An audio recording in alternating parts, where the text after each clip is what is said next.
Salut les rebelles intelligents, coucou! Je profite de mon déplacement à Paris pour me balader un peu avec vous sur les quais de la Seine. Et aujourd'hui, on va parler d'asynchronicité.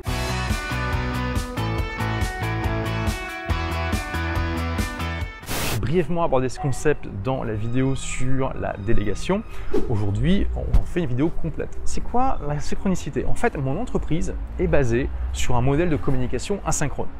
Qu'est-ce que je veux dire par là? Pendant des millénaires jusqu'à très récemment, la seule manière de communiquer dans les entreprises et dans toute coopération entre êtres humains, c'était synchrone. C'est-à-dire qu'il fallait que ça soit en temps réel. C'était des réunions, c'était des discussions entre deux personnes, etc., etc. Après, il y a eu le téléphone, etc. Donc aujourd'hui, il y a cette possibilité de ne plus avoir d'échanges en temps réel. Dans mon entreprise, on part du principe qu'on décourage activement les conversations en temps réel. Pas de téléphone, pas de réunion. Ça ne veut pas dire que c'est interdit, ça veut dire qu'on essaie vraiment de ne pas en faire. L'essentiel de la communication passe par Asana, un logiciel de gestion de tâches, de management, de gestion de projet, et puis les emails parfois.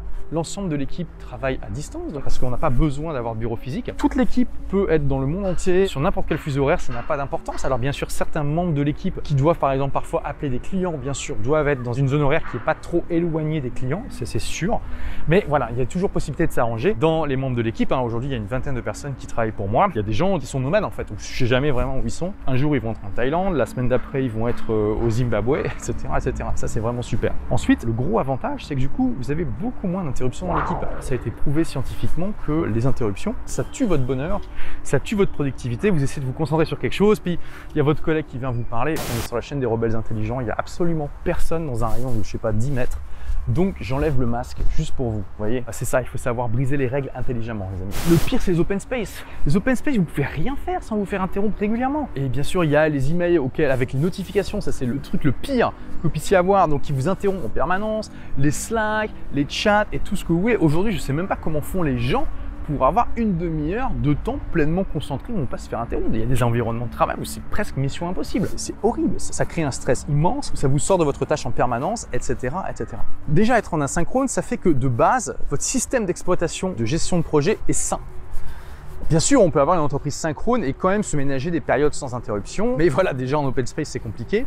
Et dans la plupart des entreprises, il n'y a pas cette culture, malheureusement. Donc si toi, aujourd'hui, cher rebelle intelligent, tu n'arrives pas encore à avoir une équipe, que tu démarres, que tu es tout seul et tu te demandes comment ça peut s'appliquer à toi, pose-toi la question, quelles sont les interruptions que j'ai et comment je peux les réduire au maximum? Je t'en ai parlé dans la vidéo sur le Pomodoro. C'est vraiment important de se ménager des périodes de temps où on va vraiment être concentré à 2000% sur le projet, la tâche en cours, où on va justement refuser les interruptions. Donc ça veut dire mettre son portable en mode avion, désactiver toutes les notifications de messages que vous pouvez avoir. Ça, je vous encourage vivement à le faire. Allez dans votre smartphone, désactivez les notifications de WhatsApp, de Signal, d'Instagram, de Facebook, de tout ce qui peut vraiment vous interrompre dans ce que vous faites. Faites en sorte que vraiment c'est vous qui allez choisir d'aller voir vos messages plutôt que c'est soit les messages qui choisissent de vous interrompre.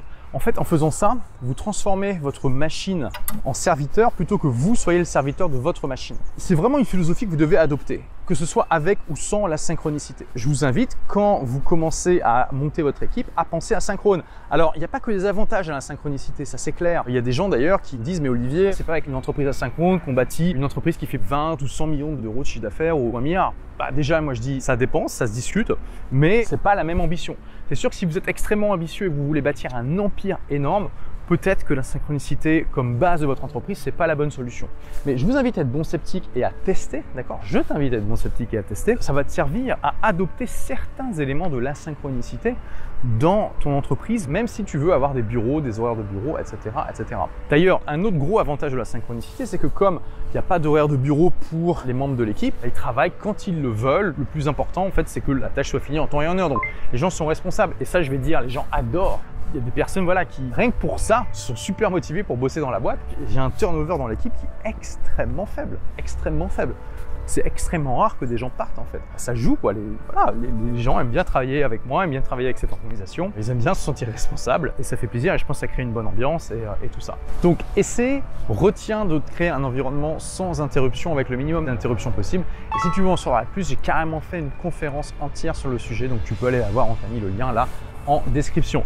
Et je te rappelle que je fais cette série de vidéos pour fêter la sortie de mon journal de productivité Agir et réussir. C'est un journal qui va t'aider à définir les objectifs qui sont les plus importants pour toi et puis à les appliquer tous les jours pour que tous les jours tu avances vers eux et que j'espère dans 10 ans tu puisses accomplir tes rêves. Pour donner un coup de pouce aux librairies physiques, j'offre également une formation à tous ceux qui achètent le journal dans une librairie physique. Donc il te suffit d'envoyer une photo du ticket de caisse à message@olivier-roland.com et c'est là que les corbeaux s'agitent, on ne sait pas pourquoi. On se fera un plaisir de te donner l'accès à la formation très rapidement. Et toi d'ailleurs, est-ce que tu as déjà des éléments d'insynchronicité dans ta manière de travailler avec d'autres personnes? Est-ce que tu fais attention aux interruptions?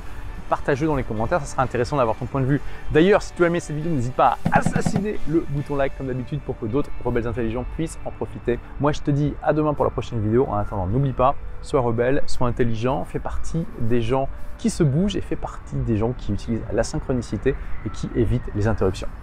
Ciao!